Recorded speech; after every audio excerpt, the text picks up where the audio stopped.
That's right. It's a Chris slapping someone around these parts. Ladies and gentlemen, boys and girls, Yellow Card Podcast, episode 77. Brought to you by our good friends over at Couch Guys Sports. Yes, I know. You're hearing a different voice on the intro for the Yellow Card Podcast. It's wild. It's wild. Hey, I hope it slapped you. I hope it slapped you harder in the ear than poor Will Smith onto Chris Rock. That was such a poorly bad joke. I was gonna make a joke about how my ear was actually hurting today. I think I might actually have an ear infection, but they just completely out the window after that comment by you.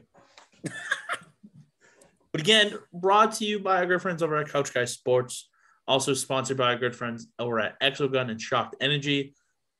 Both the promo codes for that will be in the link below. If you're listening via Spotify, do yourself the favor right now. Exogun.com, promo code CGS10, 10% off. Shocked Energy, CGSN as an N for Newton for 10% off your order as well. Also, if you like designed chat rooms, what are you laughing at? Go on, sir. One of my friends. My friends. But also, if you're looking for live chat rooms to talk about sports with people live and in action, go do yourself a favor, download Rave Sports. Fantastic little app, Android. The Android store, that's still a thing. What's it called? I think it's called Marketplace or something like that. Whatever. We don't have Androids. iPhone gang. Go to the App Store. Rave On Sports. Rave On Sports. Rave On Sports. Diego's here. Diego, what's up? We're doing the intro on the soccer podcast because I'm not used to it. And right before we pressed record, Diego said, "Hey, you're doing the intro," and then pressed the button. So I'm completely all out of sorts here. Well, I don't even know what I'm doing anymore. My tongue's tied. It's not weird seeing you struggle with your wording, but it's completely weird seeing you struggle this early on the episode. That's what's really weird. So, Dude, life is good. Life is good. My brain hurts. All right, leave me alone. Life is good. Well, yeah, I mean, both of us have a hair situation going on, so we both need haircuts. But with that said, we do have a really nice episode here that hopefully gets your soccer brains back into place, considering that the international break is almost coming down to an end here with the last rounds of the World Cup qualifyings, which a lot of drama happening in all sorts of the world aspect, speaking in regards to it. So Jones, why don't we kick off with that? Why don't we dive into that real quick? Yeah, let's dive in. So first of all, let's give a round of applause to Canada for clinching the spot for the first time in 35 years. 36. 35, 36, same fucking shit, different day. Jesus Christ. CONCACAF, round of applause. Also, the USA, unless they get the doors blown off by Costa Rica, they're basically in. So round of applause to USA for basically being in. Mm-hmm. Mexico's in a good shape as well, especially if Costa Rica loses to USA. So they're automatically in. And then it looks like Costa Rica would be the 4 seed because Panama lost badly to USA over the past week. So they're mathematically they don't even have a chance anyways. So correct. So CONCACAF, I mean the big one, it's just going to be USA and Costa Rica. It's going to be a big one. I think realistically speaking, USA is just going to go very defensive. I don't think they're going to try and win this game. I just think they're going to try not to get the doors blown off them because they're basically in unless they lose like 7-0. I agree with that. Absolutely. So round of applause to that. So then on the CONMEBOL side, Brazil and Argentina were already in. We can officially say that Ecuador is in and that Uruguay is in.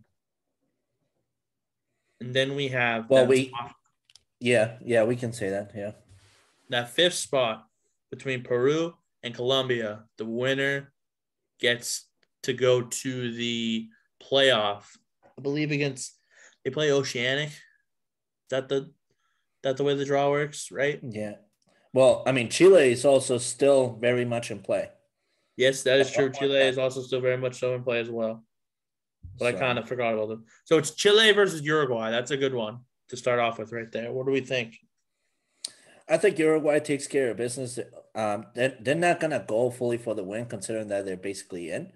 So Yeah. I think they do some damage onto Chile and go for the tie. That way, Chile only gets 1 point and basically are mathematically out. Yeah, no, for sure. I mean, I think Uruguay, like you said, I don't think they're going to go all out, but I don't think they're going to try and end the Con Bowl qualifying on a bad note. I like the draw there as well. Then Peru versus Paraguay. Paraguay is one of those teams that, yeah, they've had tough luck, but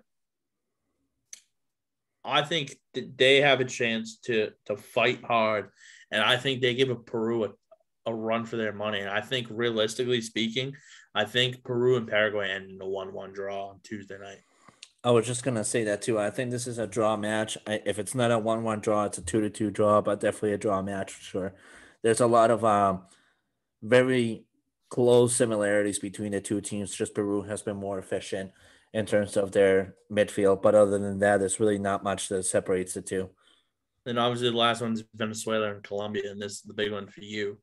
I'll let you dive Yeah, into this. this one's a tough one, man, because number one, Venezuela has Colombia's previous coach, Nestor Peckerman, who was the inventor of the Colombian soccer team that was so powerful um, in the 2014 World Cup. And that looked really good in that World Cup where James Rodriguez was the main character of that team. So if there's somebody that knows the core of Colombia is Peckerman. However, the way that Colombia came out last game against Bolivia, yes, it's Bolivia. Yes, it's the bottom of the table. Yes, we completely get that, but let's not, you know, discount how incredibly physical these guys are. Um, the advantage here for Colombia is um, is the fact that their roster can still be extremely healthy with what they have. And they're playing actually the very bottom of the table. They're playing a Venezuela that is basically out. They really don't have much of a reason to play for. They're 3-1-13 with only 10 points. At this point, this is much more of a potential huge help for Colombia than anything else. I'm gonna say this is a 3-1 victory, but it might come at a cost. It could come with a potential big injury for Colombia, or maybe an accumulation of red cards that could factor into the playoff game. Yeah, no, I just think, realistically speaking, Venezuela is going to play them tough, but I just think Colombia's got a little bit of momentum coming into this game based off of what they did in their last matchup. So I think they also have a chip on their shoulders and they want to get back in the World Cup. Mm-hmm. So in order to do that, they have to win this game. I think they win 2-0. Okay. All right, so let's get into the UEFA side of it. Poland and Sweden is the first one we're going to touch upon here. Winner goes to the World Cup. What do we think? I'm sorry. It was who again? Poland and it was Sweden who I told you would beat Austria. You did, yeah. Man, that's a tough one. Both teams have a lot going on their favor. Sweden has a great defense build up. I'm still gonna ride with Poland. I think the duo of Buxa and Lewandowski are just too much of an issue to deal with defensively for Sweden, because both of them can be a dual threat, whether it's an aerial threat or just a ground threat. So I'm riding a little bit with Poland, but I'm not beyond super confident on that. Okay. What are your I'm also going with Poland as well. I just think Sweden, it's a tough draw for them. And I just don't know anybody who's going to be able to stop Lewandowski from the Swedish team. Yeah. Speaking of Lewandowski, to go off topic, did you see the rumblings about him potentially leaving Bayern Munich and where he could end up? Yes, and it's exciting, but I think the only way that he actually ends up at this rumor club is if that rumor club gets the number one target candidate / potential new coach of that team. That is the only way that happens. What team are you talking about? United. He's been reported heavily to go to United. It's not what I was talking about. Oh, then what were you thinking about? It's talking about not the EPL, but La Liga in Barcelona. Oh, baby, that would be an incredible matchup between Lewandowski and Benzema. Think of it like this: here's another thing too. If you're thinking about it, Real Madrid set to get Mbappe. They're going to play Mbappe on the wing. Yeah, for sure. Okay, so yeah, maybe I don't know because they're also talking about getting Erling Haaland too. Like there's like Real Madrid's talking about spending money this summer. So the problem is that once they do that, they're gonna lose creativity as to what to do with people like Vinicius Jr., Asensio, some of their other offensive powers. So unless they're looking to move off Asensio or maybe Vinny Jr., that's the only way that I can see Mbappe being on the wing. But other than that, I think Real Madrid, realistically, if they do get this lineup that they want to get, they're going to be playing more of a 4-3-3 formation where Vinny Jr. is pushed back to be behind Mbappe and be the creative force for that triple threat of Mbappe, Haaland, and Benzema. That'd be crazy. But realistically speaking, I think if you're going to sit down and pick between Vinicius Jr. and Asensio, you're taking Vinicius Jr. He's just so much more dynamic than Asensio is, in my opinion. Yeah, I mean, the other thing, too, is Luka Modric could also be due to be gone out of the team, considering that he's on the older side of things. I think he is, to be honest with you. And with Toni Kroos still around, you're going to see a lineup where you'll see the same back four for Real Madrid. The front three will be Vinny Jr., Toni Kroos, and Asensio. And then the front three will be Haaland, Benzema, and Mbappe, as I was just saying. That's where you'll see a 4-3-3 formation out of that. I would love for Real Madrid to get David De Gea. Yeah. I just think David De Gea would flourish literally anywhere that's not Manchester United. Yeah, at this point, I think his tenure with United and all that stuff has kind of been long overdue. Where he hasn't even gotten the role of captain and ended up going to someone like, Harry Maguire. I think he's due for a new storyline. I'd agree with you. Real Madrid would be a perfect good fit. For United, if that's the case, and I'm sorry because we're talking about the World Cup, but we get off topic easily here. Yeah, no worries. If you're United and David De Gea is gone, what are some goaltenders you would want to replace? There's three people I can think of right off the bat. Number one is making a loan deal with PSG, considering that Gianluigi Donnarumma is heavily underused in a team that's heavily stacked with a lot of goalies still under their payroll. I mean, they still got to pay Areola. They still got to pay Navas. They still got to pay a bunch of others. So realistically, you could make a loan deal with Donnarumma coming to the EPL. I thought you were talking more so on the Navas side. No. So Donnarumma can get okay.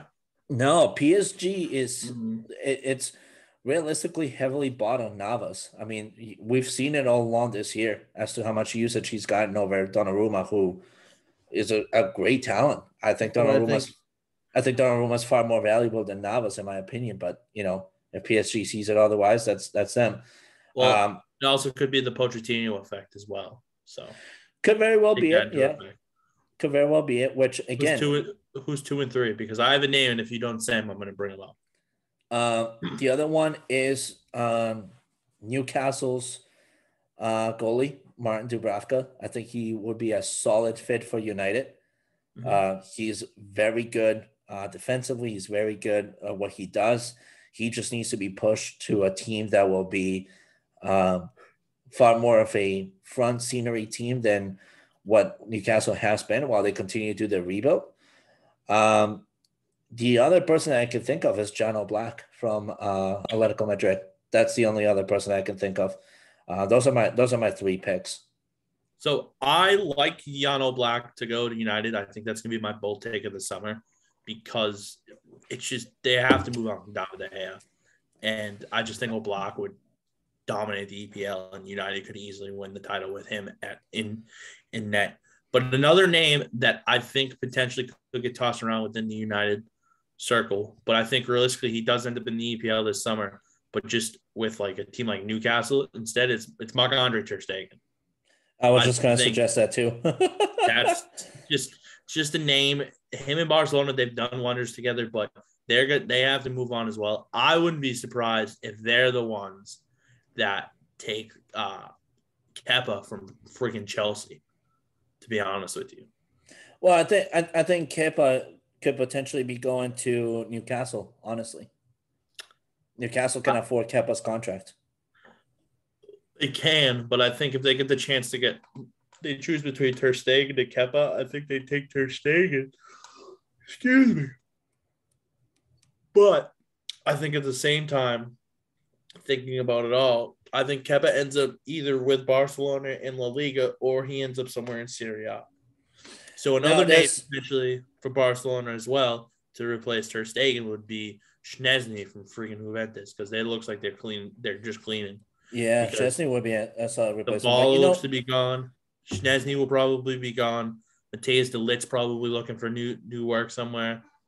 So that's Matthijs de Ligt. They can easily get close to 200 mil for him. The kid's only 22 years old, but he's a world-class defender. Now, there's another underdog name that has not been thrown nor linked yet. There's actually two names that have not been linked to United and should be kept linked to United. The first one would be Sevilla's goalkeeper, Yassine Bono. Mm-hmm. He would be phenomenal in that team, especially as he would get a big push going into a bigger team that can give him kind of a bigger future. Sevilla has done enough for him, but it's time to be a little bit more heavily pushed. The other person that I can think of is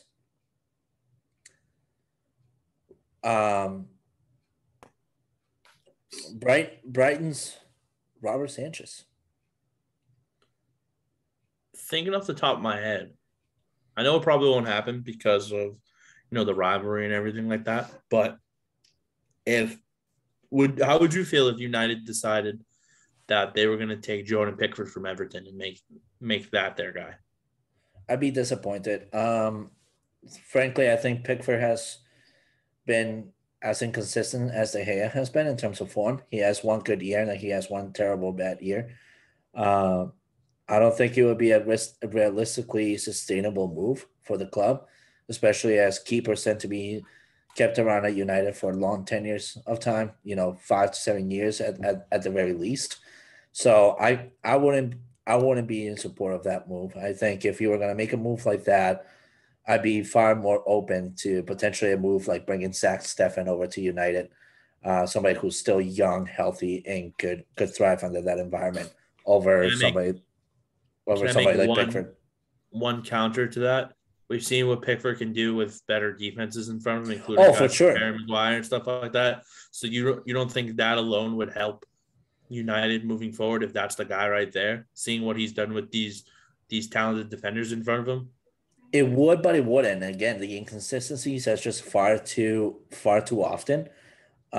We've seen when Pickford goes on a run where he's phenomenal, and I agree with you. When he's at the top of his game, there's not a lot of people that you can compare him to.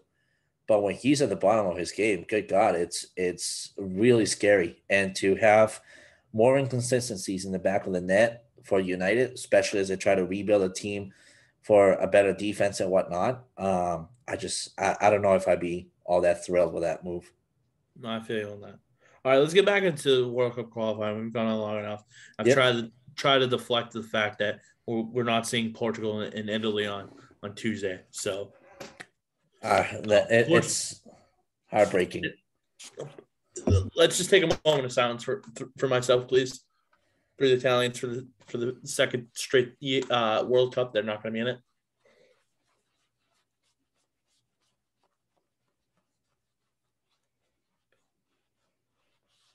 How the fuck did we lose to North Macedonia?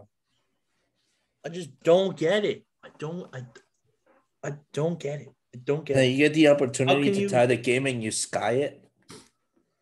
How can you go from winning the Euros to not even qualifying for the World Cup? Just doesn't make sense to me. That is the first in history that I've ever heard of, honestly. I think so. But let's just dive in. Portugal and North Macedonia. Portugal easily. Yeah, I'm going with Portugal, but not as easily as you think. I think Macedonia is going to give the same exact hard game that they gave Italy. And they're going to try and do that damage. I mean, they did it once. Why not do it again? So I think this is a 1-0 victory for Portugal. But if it's a blowout, it makes sense because it's fucking Portugal. You should be blowing out somebody like Macedonia. Yeah. All right.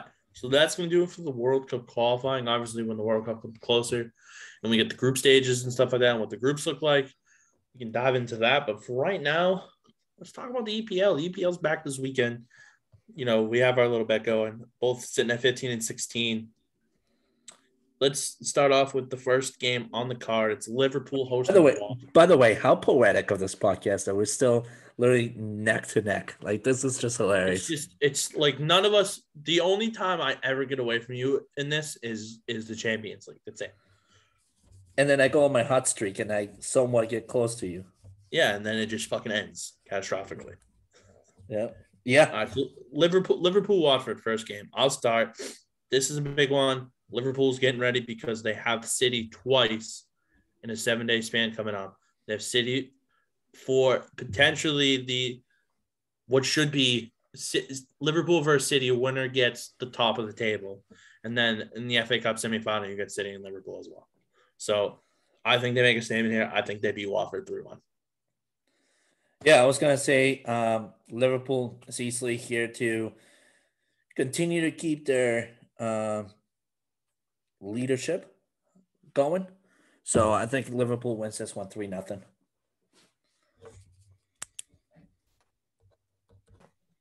Oh, Jesus.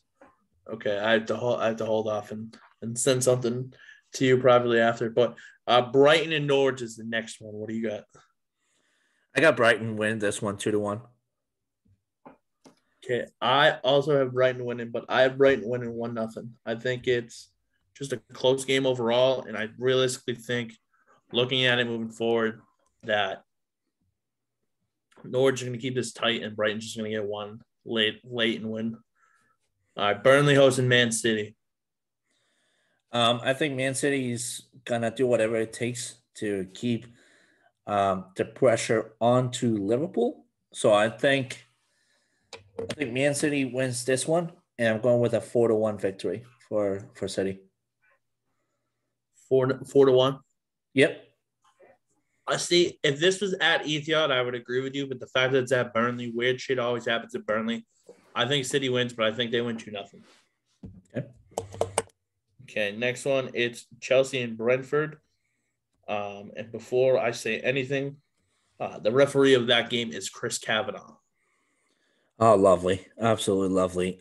Just so you know, by the way, Chelsea speaking, there are huge reports, and they're starting to get more and more reports out that during the peace conversations between Ukraine and Russia, Roman Abramovich might have been poisoned as the guy was hospitalized, having presented some symptoms likely of a poisoning. So, you don't wish this upon anybody, whether, regardless of where they're from and whatnot. Just hoping for the absolute best, especially now that the team is out for sale. There's bids out there and all that stuff. The last thing you want is this to come in the way of things as well. So, no, for sure, you're 100% correct. But let's dive in. So Chelsea and Brentford. I think Brentford is keeping this close. Chelsea, there's too many distractions. I think they win, but I think they win 2-1. See, I think otherwise. I think Chelsea, seeing the good work that both Timo Werner and Kai Havertz did during the qualifying rounds for Germany, I think they're both in form. So I actually see Chelsea winning this one 3-1. All right, next one. It's Leeds and Southampton. I believe that ref is going to be Anthony Taylor. Yes. which is how we know how we feel about that. What do you think? This one I feel like could go either way. I'm going 2-1 Leeds. I think what Jesse Marsh is doing here at Leeds is gonna help them stay afloat. See, I think I'm gonna take Leeds, but I think I'm gonna take them 1-0. I just think both these defenses can play well. I just think, realistically speaking, this could end in a 1-1 draw. It can end in a 2-2 draw. It could be 3-2. It could be 4-3. But I think just randomly, I think this, again, me tripping on my words, I think Leeds wins this 1-0. Okay. Next one, we go Wolves hosting Aston Villa. I got a draw on this one. I think the two teams are very, very similar. So I'm going with a 2-2 draw.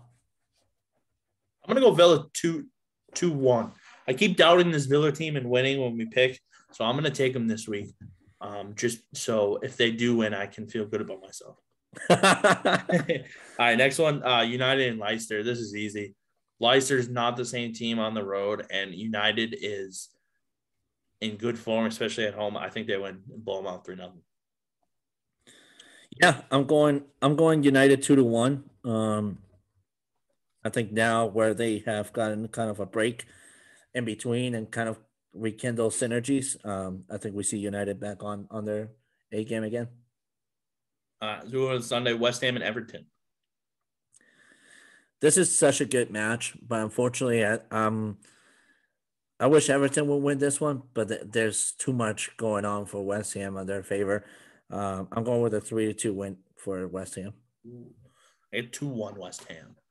I just think Declan Rice and that defense is going to shut down whatever kind of offense that Everton up front wants to create. I like it. All right. Tottenham and Newcastle. I got Tottenham winning this one 2-1. Good. Because I have Newcastle winning 2-1. I think Eddie Howe and company get the upset at Tottenham Hotspur Stadium. That would be lovely, honestly. All right, last one for Monday, and then we'll go over the next week's slate after next week. Crystal Palace and Arsenal. I got Arsenal winning this one 3-1. It's at home for Palace. I think this is my draw of the week. I'm taking 1-1 draw on Crystal Palace and Arsenal. Okay. I like what Crystal Palace is doing, and I think they have a little bit of good things going for them at the moment. Not bad. But yeah, those are the EPL plays. Any other things you want to touch upon soccer wise? No, man, soccer is fully back. The World Cup is just right around the corner. In no time where you'll see us streaming on Twitch or something like that for the World Cup. Which, by the way, I believe You're such a dickhead. We might be onto something here. You're such a dickhead because I was going to drop a little teaser saying, check out Twitter because we're going to have an announcement drop it within the next couple of days. And guess what? You kind of already. Hey, listen, you don't know what game we're streaming. So at this point, it's still a surprise. Yeah, but no, we've discussed schedule's been a little bit busy, but next little stretch of games left. Make sure you guys are following the Twitter because we're back, baby. Twitch TV. Yes, sir. But with that said, Jones, sign us off, sir. Yeah, from Diego, myself, episode 77 in the books. 77, crazy to think about 77 episodes talking about soccer. Beautiful game. But we're almost 2 seasons in, and this season is going to end in an absolute masterpiece. Stay tuned because EPL is on fire. With that said, Diego Galvez, Chris Jones signing off. Until next week. See yous.